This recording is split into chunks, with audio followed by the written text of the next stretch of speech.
Training progressions for hypertrophy. How to plan your training program so you get progressively stronger and more muscular over the course of your 8, 16, 24-week program. First and foremost, hypertrophy simply means building muscle. So if you hear hypertrophy or hypertrophic, it just means building muscle. Before we talk about how exactly we're going to go about progressing in the gym, we need to talk about why we actually want to progress.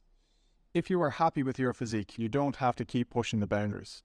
You can just continue to do the same thing week in, week out, and you will sustain what you have already built for quite a long time. However, if you want to progress, you have to expose your body to an increased amount of total workload. Why? Because your body is very, very adaptable. Once you expose yourself to a higher workload, your body responds, adapts. You then need to start pushing the boundaries again. A good way to think about this is, think about your calf muscles. They're probably the same size as they were 5, 10 years ago. Even though you're doing 10,000 steps a day, 5,000 steps a day, it doesn't really matter. It's a hell of a lot of steps, but they're not growing anymore because they're not getting any extra stimulus. So how do we actually go about progressing when it comes to the gym? Well, I have 4 main modalities for progression here, and these are in order of utmost importance: less important, less important, less important. So the first thing that you're going to do, particularly if you're a beginner, is look to improve your technique over time. When you have more control, better cadence, so the speed at which you're traveling is more control, you're taking longer to get from the top to the bottom of the squat and vice versa, you're getting into a deeper squat and everything just feels a lot better and cohesive. That is the first modality of progression. Once that's locked in, it's standardized, and we can start to look at adding reps, weight, and sets. Once technique is locked in, we're looking to add reps on the program, and that comes before adding weight. I'm going to explain to you why that is, but it is important. If you just keep throwing on 5 kilos either side of the bar every single week, before long you won't even be able to do a single rep. So we want to be adding reps first and foremost. When you start to tip out of your designated rep range, then we can start to add a little bit more weight. Lastly, you can add sets. This is under particular circumstances. If you feel like you're finishing a training session and you get no delayed onset muscle soreness, you don't feel like it's done a whole lot, it's definitely a good idea to come and talk to your coach, because we'll have a look over exactly what you're doing now and see if you actually need more total sets. Some people just need more work than others. But before we go and do that, we want to make sure your technique is really good, your cadence is good, you're really pushing the boundary when it comes to intensity, and the weight you're using is appropriate as well. Over what period of time should you be looking to progress on your program? Well, it depends. If you're training 3+ times per week and it's good hard training, your program is probably going to be between 6 and 12 weeks long. I personally generally make a program about 8 weeks, and on the 9th week, you either take a super light week or you don't train at all, and we call that a deload. Why? Because your body cannot just keep pushing the boundary. It has to reset. Your connective tissues, your tendons, ligaments, joint structures, and your nervous system have to recover after a certain period of time. So over the course of those 6 to 12 weeks, for us it's generally 8 weeks, you progress week on week on week until your 8th week is going to be your hardest week, and then you deload, reduce all that residual stress, and rinse and repeat. If you're training 2 to 3 times per week and it's not that hard, you may not need to deload at all, or maybe not for a period of 4 to 6 months. And even in saying that, generally speaking, over the course of 4 to 6 months, there's going to be something in your life that crops up that stops you from training anyway. A holiday, event, something is on. So it's not something that generally has to be planned. How do we actually quantify effective hypertrophy or muscle building training? Everybody thinks they're training hard, but we need to be able to quantify it because it's subjective. You know, some people like pain, some people shy away from pain. Training close to failure is what's going to get you the best return on investment when it comes to muscle trauma, damage, stimulus, all the good stuff that we want for you to recover, come back bigger, better, stronger, and faster. So failure being the point that you cannot do another single rep. As you approach that point, that's where you start to get a lot of stimulus. And what we use to judge your effort is called reps in reserve. 0 reps in reserve means that you finish the set and you could not physically do another rep with good form. So imagine you had 60 kilos on your back, you do 10 reps on the squat, you stand back up and you're like, if I go down again, I am not getting back up. That's 0 RIR. 1 RIR would indicate that you leave 1 rep in reserve or 1 rep left in the tank. And in that particular case, that would mean that you would have stopped on 9 on the barbell squat.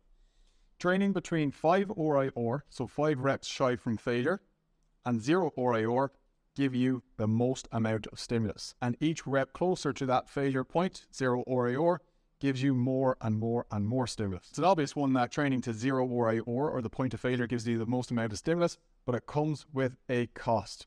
When you train to the point of failure for every single session, every single rep, every single set, you create a lot of fatigue. So your stimulus, every rep is going up, up, up, but your fatigue just shoots way on up. And you'll know this if you've ever done a crazy set of squats or deadlifts or bench presses and you just got to the point where you couldn't do another rep, the rest of your session sucks. And that's because your body can only handle so much fatigue at any one time. If I was to give you a hard and fast written rule as to where is the best RIR to train, it's about 2 RIR. So leaving 2 reps left in the tank at the end of the set. That's not, oh, my legs are starting to get sore, or I'm kind of finished with this now. It's, can I honestly say that I could only do 2 more perfect reps before shit hit the fan? There are some particular instances where you wouldn't just jump straight into a 2 RIR.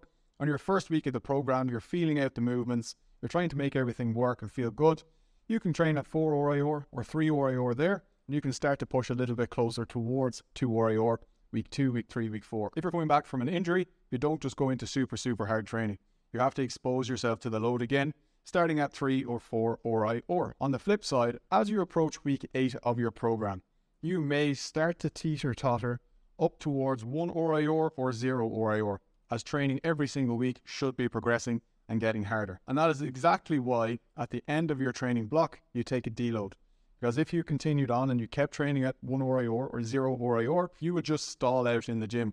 You couldn't actually lift any more weight. So you need to take a deload, let your body reset, away you go again. To really understand why going to 1 RIR or 0 RIR is not a great idea in most cases is because we have a volume and intensity relationship. You need to have a certain amount of volume in your program and you need to have a certain amount of intensity in your program.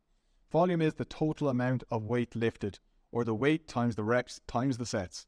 For example, you have a barbell back squat, you do 3 sets of 10 reps with 60 kilos. The total volume would be 3 sets by 10 reps by 60 kilos, and that would be 1,800 kilos worth of volume. So you need to have a certain amount of volume in your program, and that volume must be over a certain intensity threshold for you to get a training effect. Remember what I said earlier on? When you do your steps, you're doing calf raises all day, 5, 10, 15,000, yet your calves are not growing any bigger because the intensity is not there. The last thing I want to do is talk about a really common mistake, and that is falling into the trap of thinking that progression only means lifting more weight.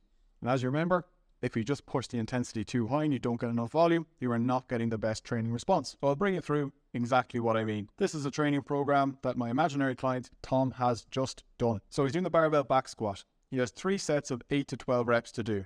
On week 1, he's done 60 kilos for all sets, and he's done 12 reps on set 1, 12 reps on set 2, and 11 reps on set 3. So if we tot up the total amount of volume, that is 2,100 kilos, 2,100 kilos. Week 2, Tom thinks, yeah, that 60 kilos was pretty easy. I'm going to throw on 2.5 and 2.5, which will be 5 extra kilos onto the bar, and I'm going to go back into my exercise. So Tom does 65 kilos on week 2 for set 1, 2, and 3. And you can see his reps drop down to 9, 9, and 8. Now, most people, when they look at these 2 weeks, they would say, yeah, on week 2, he's progressed. Yes, he's progressed on weight on the bar. But in terms of overall volume, Tom has actually lifted significantly less weight overall. As you can see here on week 1, he lifted 2,100 kilos. On week 2, 1,495, or we'll say 1,500 for sake of ease. And that is 600 kilos less than he did on week 1. And that's a significant drop in volume. So how do we avoid this trap of just trying to progress with weight on the bar? Well, take this example. What would be the best thing to do here? There's a couple of different options. The first option that should jump out is, did he have to actually add 5 kilos to the bar? Was there smaller plates available?